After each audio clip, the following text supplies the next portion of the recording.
So the Maple Leafs have made their decision about Sheldon Keefe and they have decided to retain him for an additional 2 seasons. Not sure what I feel about this. I have been a big critic of this guy. And you know what?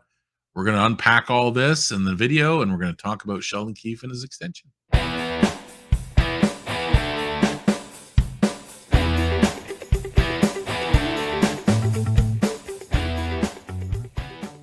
Hey everyone, welcome back to the channel. This is Ryan from Seaway Sports Lounge, and welcome to another episode of Leafs Timeout.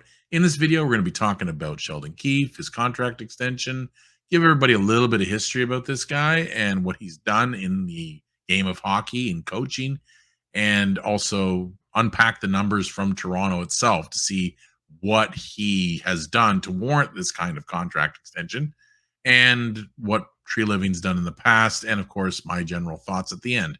So with that, let's just get right into it. So it was made official yesterday that Sheldon Keefe was signed for an additional 2 years. That means that he currently has 3 years in total.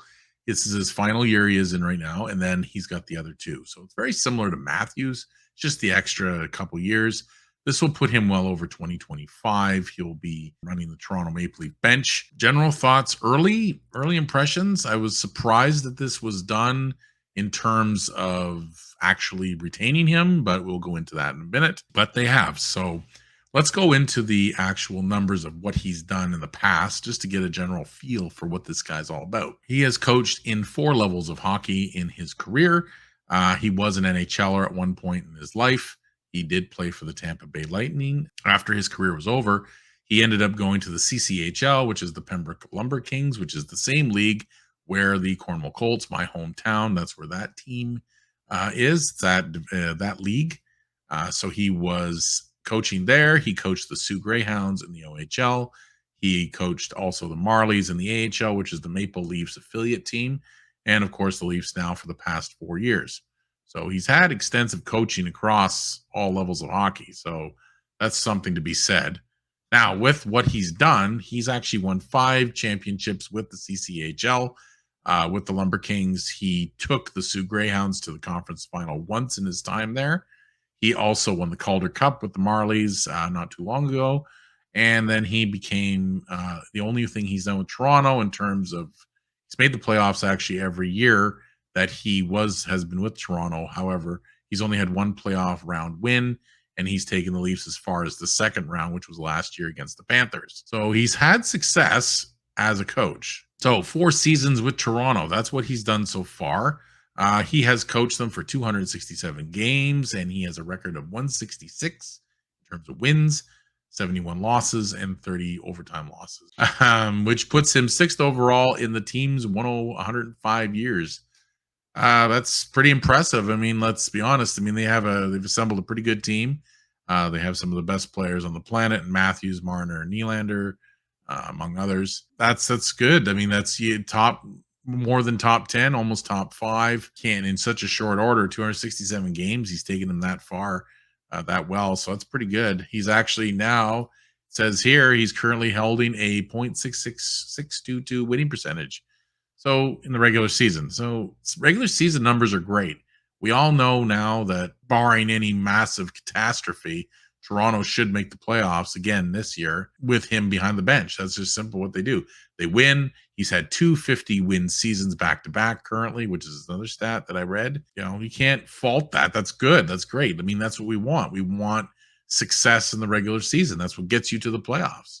And it's convincing success. That's the other thing. Like, this is good numbers. I mean, this is stuff that coaches all want, but that's what he does. And there's nothing to you can't ignore these things. However, this is the part that most of us, if not all of us, look at, which is his playoff record.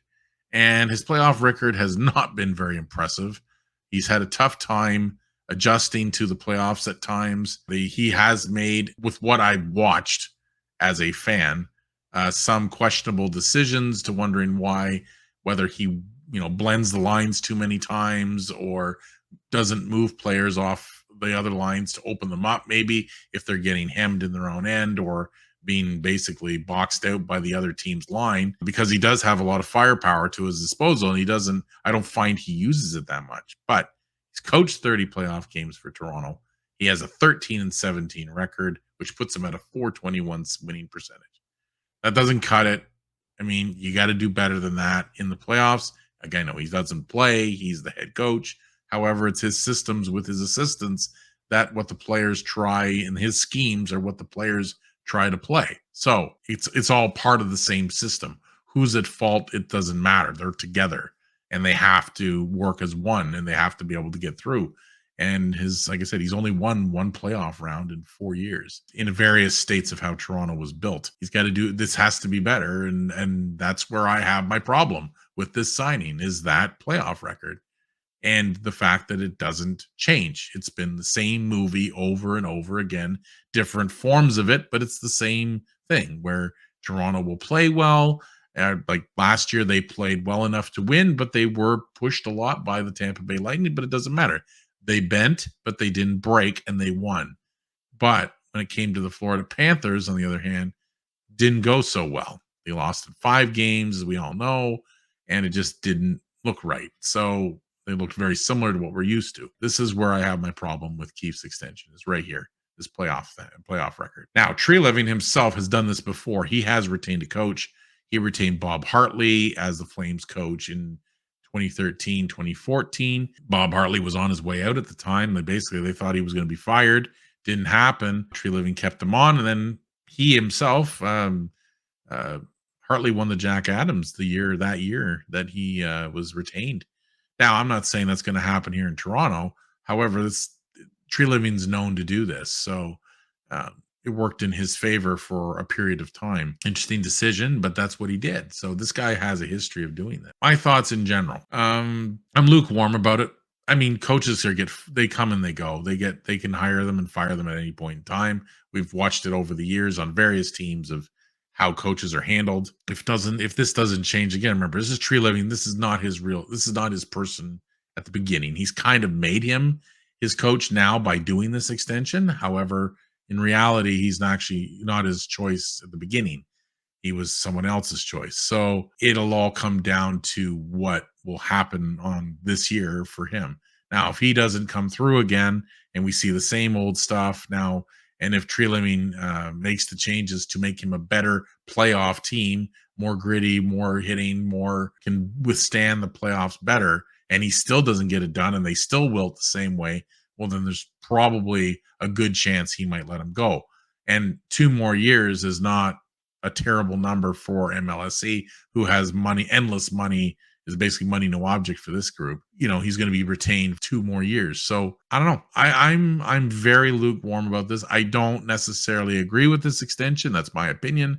I think there could be other people out there with a different vision that could help maybe take Toronto to the next level. He has brought in Guy Boucher and a few other people. Mike Van Ryn actually is another one.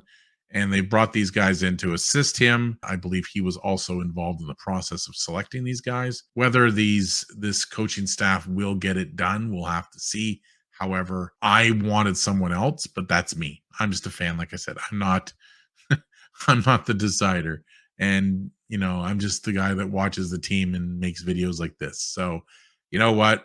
I'm going to sit back. I'm going to wait and see. We'll give him a chance under another GM. And if he still can't get it done and the Leafs still play the same way, well, we'll see where his fate goes from there. But I think we're going to leave it at that. We'll see how it all pans out. Thank you very much for watching. I hope you enjoyed this video. I will be doing more videos as it goes along, of course. We're still waiting on William Nylander, whether he'll be retained or not. Sounds like they want to sign him, but time will tell. If you like this video, please hit like or subscribe. If you want to see more videos or when I'm going to post them, please hit the notification bell in the video itself. And with that, thank you very much for watching, and I will see you in the next one. Good night.